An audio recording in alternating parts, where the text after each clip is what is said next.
estudio de la escuela sabática. Quiero recordarle que durante este trimestre que está terminando hemos estado estudiando este tema muy importante que lleva por título Peregrinando por el desierto. Y durante esta semana que ya hemos comenzado, estamos estudiando este tema, el último de este trimestre, y lleva por título Un muro de protección. También estoy muy contento de que usted ya esté memorizando el texto de esta última lección en este trimestre y quiero invitarle a que lo recordemos juntos. Vayamos a la palabra de Dios en el libro de Salmos. Abramos nuestras Biblias en el libro de Salmos, capítulo 119, y ahí vamos a leer el verso número 1. Nos dice así: bienaventurados los perfectos de camino, los que andan en la ley de Jehová. Muy bien, con este pensamiento quiero invitarle a que vayamos a Dios en oración. Si a usted le es posible orar, quiero invitarle a que oremos. Así que acompáñeme. Yo voy a tratar de arrodillarme aquí y espero que usted también pueda hacer lo mismo allá. Pero oremos. Padre eterno que está en los cielos, santificado sea su nombre. Estamos muy agradecidos por permitirnos la vida, la salud. Queremos pedir que su bendición nos acompañe.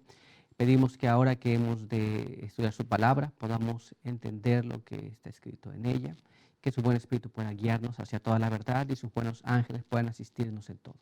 Guárdenos ahora, bendíganos, bendiga a aquellos que nos ven y nos escuchan. En el nombre de Jesús. Amén. Muy bien, pues vamos a entrar a nuestra lección para el día de hoy. Y el día de hoy tenemos un tema muy interesante. Vamos allá a nuestra primera pregunta en nuestro primer apartado, que nos dice así. Hoy estudiaremos dejando a un lado los deseos egoístas. Y nuestra primera pregunta es: ¿dónde se origina el deseo pecaminoso que conduce a pecados graves como la codicia y el adulterio? ¿Dónde se crea ese deseo?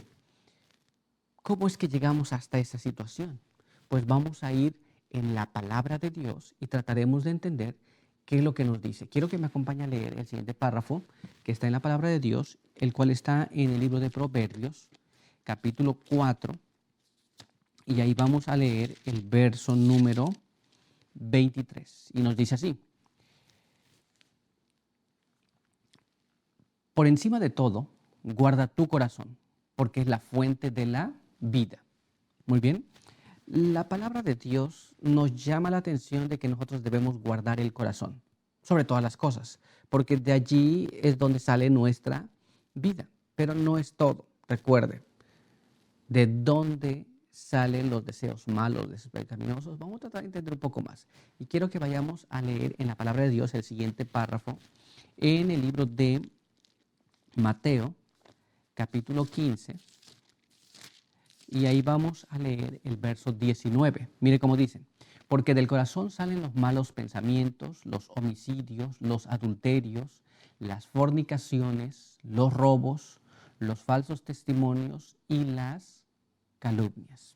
Esto es, toda cosa mala que el ser humano puede hacer sale del corazón. Por eso que en el libro de Proverbios leímos que sobre toda cosa guardada guarda tu corazón, porque de ahí mana la vida, lo bueno o lo malo.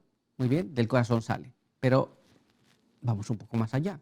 Quiero que me acompañe a leer el siguiente párrafo en la palabra de Dios. Vayamos a la Biblia, en el capítulo 22 de Mateo, y ahí vamos a leer el verso número 37. Muy bien, mire cómo dice allí. Jesús respondió: amarás al Señor tu Dios con todo tu corazón, con toda tu alma y toda tu mente. ¿Nos damos cuenta? Así que debemos guardar el corazón porque de ahí salen las cosas buenas. Pero debemos de guardar el corazón y debemos de amar a Dios con todo nuestro corazón. Muy bien. Ahora tratemos de entender qué es esto. Tratemos de ver por qué es importante guardar el corazón y de dónde salen los deseos pecaminosos. Bueno, pues quiero invitarle a que vayamos a la pluma inspirada y me acompañe a leer el siguiente párrafo que se encuentra en el libro del Deseado de las Gentes, página 100. Mire cómo dice: el tentador no puede nunca obligarnos a hacer lo malo. No puede dominar nuestra mente, a menos que le entreguemos a su dirección. La voluntad debe consentir y la fe abandonar su confianza en Cristo, antes que Satanás pueda ejercer su poder sobre nosotros. Pero todo deseo pecaminoso que acariciemos le da un punto de apoyo. ¿Nos damos cuenta? ¿Dónde acariciamos el deseo pecaminoso, según hemos leído? Pues en el corazón. Así que Satanás no puede obligar a nadie a pecar. No puede a nadie obligar a hacer un acto que no desea. Pero si nosotros acariciamos algo, guardamos algo en el corazón, entonces ahí hay un punto del cual Satanás puede asirse. Pero hay más todavía. Hay aún más. Quiero que usted me acompañe a leer la continuación de ese párrafo. Mire cómo dice. Todo detalle en que dejemos de alcanzar la norma divina es una puerta abierta por la cual Él puede entrar para tentarnos y destruirnos. Y todo fracaso o derrota de nuestra parte le da ocasión de vituperar a Cristo. Muy bien, esto es cuando nosotros no alcanzamos el ideal de Dios para usted y para mí. Entonces dejamos una puerta abierta. ¿Por qué? Porque no alcanzamos lo que teníamos que alcanzar, no llenamos esa parte. Y al no alcanzarla, entonces Satanás puede accesar por allí y entonces nos puede hacer caer. ¿Se da cuenta? Porque nosotros acariciamos, porque nosotros no abandonamos, porque nosotros no cumplimos. Por eso es importante guardar el corazón y amar a Dios con todo el corazón, no con una parte del corazón, sino con todo, porque de allí salen los deseos pecaminosos. Muy bien, pero hay más todavía. Acompáñame a leer el siguiente párrafo en La Pluma Inspirada. Este está en Patriarcas y Profetas, página 318, y nos dice así: el 10º mandamiento ataca la raíz misma de todos los pecados, al prohibir el deseo egoísta, del cual nace el acto pecaminoso. El que, obedeciendo a la ley de Dios, se abstiene de abrigar hasta el deseo pecaminoso de poseer lo que le pertenece a otro, no será culpable de un mal acto contra sus semejantes. Entonces, el 10º mandamiento, según hemos leído, ataca la raíz, el deseo egoísta de tener aquello que le pertenece a alguien más. Muy bien. ¿Dónde se guarda ese deseo? En el corazón. ¿Se da cuenta? Entonces, este acto pecaminoso debe ser eliminado. De lo contrario, Satanás tiene un asidero donde pueda destruirnos. Muy bien. Estamos en la misma página, estamos entendiendo. Pues si es así, vamos a ir entonces a nuestra siguiente pregunta. Acompáñeme. La siguiente pregunta nos dice así: cuando nos damos cuenta de que el campo de batalla está dentro de la mente, ¿qué debemos hacer? Muchas veces nos quedamos preocupados por las cosas de afuera y nos cuidamos de las cosas de afuera y de qué dirán y cómo me verán y si no actúo así, si no actúo allá. Pero realmente el problema no está allí. ¿Dónde está el problema? Aquí. Aquí está el problema real. Ahí es el campo de batalla. Ahí es donde usted lucha por obedecer a Dios o no obedecerlo. Cuando nos damos cuenta de esto, ¿qué es lo que usted y yo debemos hacer? Pues quiero que me acompañe para leer en la palabra de Dios el siguiente párrafo que está en el libro de Filipenses, capítulo 2, y ahí vamos a leer el verso 5 hasta el verso 8. Mire cómo dice así: haya entre vosotros el mismo sentir que hubo en Cristo Jesús, quien aunque era de condición divina, no quiso aferrarse a su igualdad con Dios, sino que se despojó de sí mismo, tomó la condición de siervo y se hizo semejante a los hombres. Y al tomar la condición de hombre, se humilló a sí mismo y se hizo obediente hasta la muerte y la muerte de cruz. Muy bien. Jesús se hizo semejante a nosotros. Muy bien. Y aunque él sabía quién era, él tuvo un conflicto allí. Ese conflicto se libra aquí. Entonces, cuando nosotros sabemos esto, tenemos que procurar tener la mente que Cristo tenía, tener el mismo sentir que Cristo tenía. Muy bien. De tal forma que podamos obedecer a Dios haciendo siervos de la justicia. Muy bien.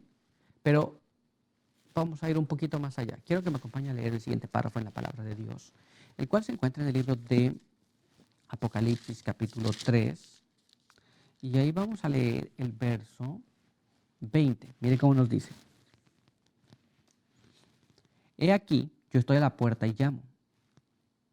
Si alguno oye mi voz y abre la puerta, entraré a su casa y cenaré con él y él conmigo.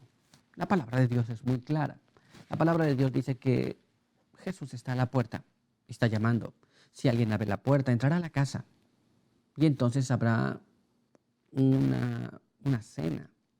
Podemos hablar, podemos platicar, podremos tener una relación.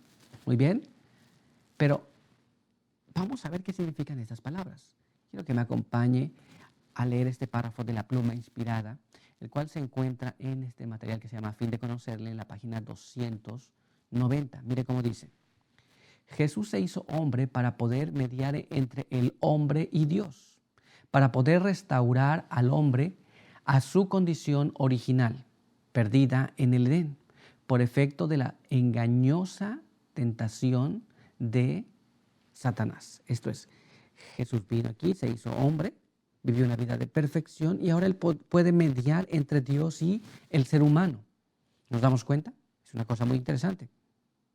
Pero hay más todavía. Quiero que me acompañe a leer el siguiente párrafo de la pluma inspirada, el cual está en el mismo material, pero en la página 135 y nos dice así.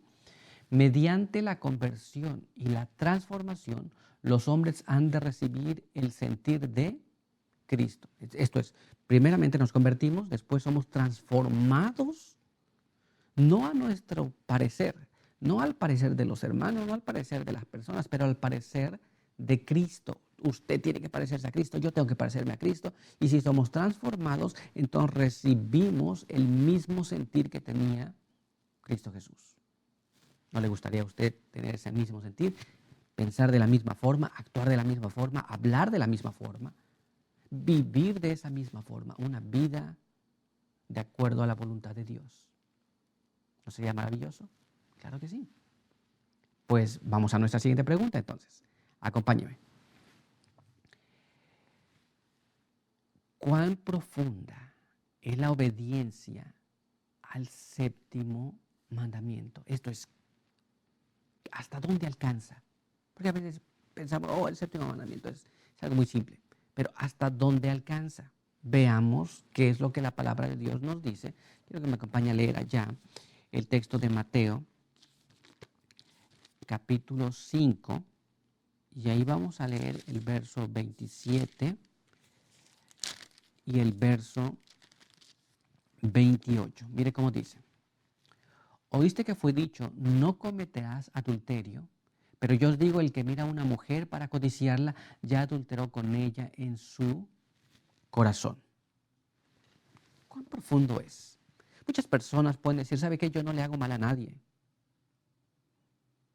Y cuando leemos todos los mandamientos, algunos dirán, soy libre del séptimo mandamiento. Esto es, yo no hago un acto inmoral con nadie. Soy fiel a mi familia, a mi esposa. Pero, ¿cuán amplio es el séptimo mandamiento? Pues resulta que nosotros podemos no ser culpables de cometer un acto, pero el texto que acabamos de leer nos dice que si se mira a alguien con un deseo malo, entonces es contado como que se cometió el acto. ¿Se da cuenta? Esto es, lo que está aquí adentro, el conflicto que se vive aquí adentro, es muy interesante que nosotros a veces decimos, no hice mal a nadie. Sí, en el acto no, pero ¿qué tal en el pensamiento? Es un conflicto que tenemos que vivir, es un conflicto que se está viviendo. Muy bien, pero vamos un poquito más allá, vamos a profundizar en este conocimiento. Y quiero que me acompañe a leer en el Espíritu de Profecía el siguiente párrafo. Mire cómo nos dice. Esto está en Patriarcas y Profetas, página 317, y nos dice así.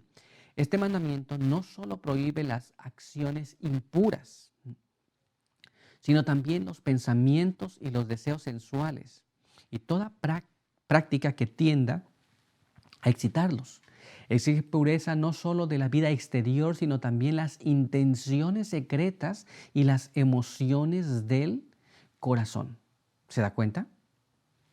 Por eso, cuando Pablo dice en cuanto a la ley, irreprensible.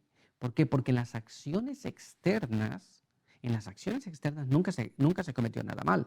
Pero la ley es más extensa apenas que las acciones externas. La ley va en lo que está aquí adentro también. Muy bien. Y este mandamiento nos habla de esa situación, qué es lo que pensamos, cuál es el motivo, lo que acariciamos dentro de nuestra cabeza, es contado como si se hubiese cometido. Ahora, quiero que me acompañe a leer la siguiente parte de ese texto. Mire cómo nos dice. Cristo, al enseñar cuán abarcante es la obligación de guardar la ley de Dios, declaró que los malos pensamientos y las miradas concupiscientes son tan ciertamente pecados como el acto ilícito. Muy bien. Esto es, aunque nosotros no cometamos un acto mal, un acto inmoral, abiertamente, una acción inmoral, pero los pensamientos, las miradas son contadas como si nosotros lo hubiésemos cometido. ¿Se da cuenta cuán abarcante es ese mandamiento? Pues demasiado abarcante. Nosotros entonces no podemos ir por allá diciendo, hey, ¿sabe qué? Yo no le hago mal a nadie. Porque lo que pasa aquí adentro, el conflicto que vivimos dentro, debe ser ganado en el poder de Cristo Jesús sobre usted y sobre mí. Muy bien, pero hemos concluido nuestro estudio de esta mañana y quiero invitarle ahora a que tengamos una oración. Acompáñeme a orar.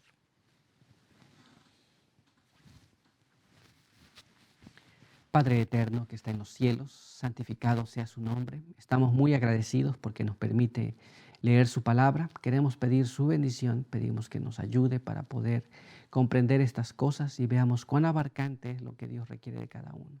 Queremos agradecer por Jesús porque Él ha venido, ha caminado durante su vida en la tierra, en esa senda, y ahora queremos pedir que usted nos dé gracia para que podamos también, por la fe en Cristo Jesús, vivir esa vida. Guárdenos y bendíganos. Bendiga a cada uno que nos ha visto y nos ha escuchado. En el nombre de Jesús. Amén. Muy bien, pues muchas gracias por estar con nosotros. Recuerde que le esperamos el día de mañana. Por hoy, que Dios le bendiga.